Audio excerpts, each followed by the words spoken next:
মধুতে রসুন মিশিয়ে খাওয়া কি উপকারী? চলুন জেনে নেওয়া যাক। সম্প্রতি সামাজিক যোগাযোগ মাধ্যমে জনপ্রিয়তা পেয়েছে মধুতে গাজানো রসুন। আদতেই কি এটি উপকারী? তাছাড়া এটি সবাই খেতে পারবে কি না সেও এক প্রশ্ন। এসব বিষয়ে টাঙ্গাইলের কুমুদিনী সরকারি কলেজের গার্হস্থ্য অর্থনীতি বিভাগের প্রধান শম্পা শারমিন খান এর সঙ্গে কথা বলেছেন রাফিয়া আলম। রসুন এবং মধু দুটি উপকারী প্রাকৃতিক উপাদান। একসঙ্গে এই দুটি উপাদান গ্রহণ করলে আপনি কিছু উপকার নিশ্চয়ই পাবেন, তবে পার্শ্ব প্রতিক্রিয়ার কথা ভুললে চলবে না। উপকার যা কিছু। রসুন আর মধুতে রয়েছে অ্যান্টিঅক্সিডেন্ট। রোগ প্রতিরোধ ক্ষমতা বাড়াতে অ্যান্টিঅক্সিডেন্ট কাজে আসে। শরীরকে ভেতর থেকে তরুণ রাখে অ্যান্টিঅক্সিডেন্ট। ত্বকে বয়সের ছাপ কম রাখতেও সাহায্য করে। ঠান্ডা কাশির মতো সমস্যা উপশমে মধু কাজে দিতে পারে। মধুতে গাজানো রসুন মস্তিষ্কের কার্যক্ষমতা ঠিক রাখতেও সাহায্য করে। স্মৃতিভ্রমের ঝুঁকি কমায়। হৃদরোগ প্রতিরোধেও রসুন আর মধু কিছুটা ইতিবাচক ভূমিকা রাখে। যেখানে বিপত্তি।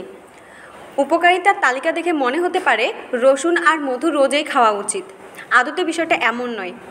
অ্যালার্জি বা কোনো বিশেষ কারণে রসুন বা মধু খেতে নিষেধাজ্ঞা না থাকলে কালীবর্ধে আপনি খানিকটা রসুন আর খানিকটা মধু খেতেই পারেন, কিন্তু নিয়মিত খেলে কিংবা বেশি পরিমাণে খেলে বাড়তে পারে বিপত্তি। অতিরিক্ত পরিমাণ রসুন গ্রহণ করা হলে রক্ত পাতলা হয়ে যেতে পারে, দেখা দিতে পারে অস্বাভাবিক রক্তক্ষরণের প্রবণতা। খুব বেশি পরিমাণ রসুন খেলে হজমের সমস্যাতেও ভুগতে পারেন কেউ কেউ। অন্যদিকে মাত্র 1 চা চামচ মধু থেকেই আপনি পাবেন 21 কিলো ক্যালোরি। পরিমাণটা চিনির চেয়েও কম নয়। সারাদিনে আপনি অন্যান্য খাবারের সঙ্গে এই বাড়তি ক্যালোরি গ্রহণ করলে আপনার মোট ক্যালোরি পরিমাণ বাড়বে।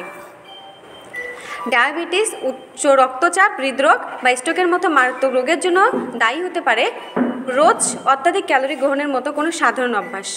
নিয়মিত মধু রসুন গ্রহণের মতো অভ্যাসের মাধ্যমে কিন্তু এসব ঝুঁকি আপনি বাঁচতে পারবেন না। শেষ কথা, সুস্থ থাকতে জীবনধারার সবচেয়ে বেশি গুরুত্বপূর্ণ বিষয় রসুন, মধু, স্বাস্থ্যকর উপাদান গ্রহণের অভ্যাস আদতে আপনাকে সুস্থ রাখবে না, বরং শাকসবজি এবং ফলমূল থেকে আপনি অ্যান্টিঅক্সিডেন্ট সহ প্রয়োজনীয় নানান পুষ্টি উপাদান পাবেন। সুষম খাদ্যাভ্যাস, নিয়মমাফিক শরীরচর্চা, ঘুম পর্যাপ্ত পরিমাণের এবং মানসিক চাপমুক্ত জীবনযাপন সুস্থতার জন্য সবচেয়ে গুরুত্বপূর্ণ বিষয়। ধন্যবাদ। ভালো থাকবেন, সুস্থ থাকবেন।